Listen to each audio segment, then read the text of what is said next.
3 number, ওই ব্যক্তিকে আল্লাহ আরশের নিচে জায়গা দিবে যার হৃদয়টা মসজিদের সাথে লেগে থাকে। আর মসজিদ খুব ভালো লাগে। জোহর পরে বাসায় আসে কিন্তু মনটা পড়ে থাকে মসজিদে, ভাবে যে আসরটা পড়তে কখন যাব।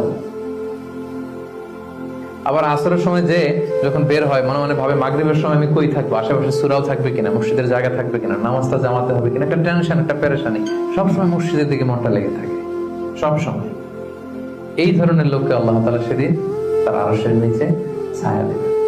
একটা হাদিস আল্লাহ রাসূল সাল্লাল্লাহু আলাইহি ওয়াসাল্লাম বলেছেন যে মান গাদা ইলাল মসজিদি আও রাহা আ'আদাল্লাহু লাহু নুজুলান ফিল জান্নাতি কুল্লামা গাদা আও রাহা। সকাল সন্ধ্যা যে ব্যক্তি সবসময় মসজিদে যায়, যতবার সে মসজিদে যাবে ততবার আল্লাহ তাআলা জান্নাতের মধ্যে তার জন্য স্পেশাল একটা অ্যাপার্টমেন্ট তৈরি করবেন, স্পেশাল একটা বাঙ্কুয়েট হল তৈরি করবেন। যে এরকম বাঙ্কুয়েট হল যেখানে তার হসপিটালিটি, তাকে আপ্যায়নের জন্য ফেরেশতারা বসবে। আল্লাহু আকবার।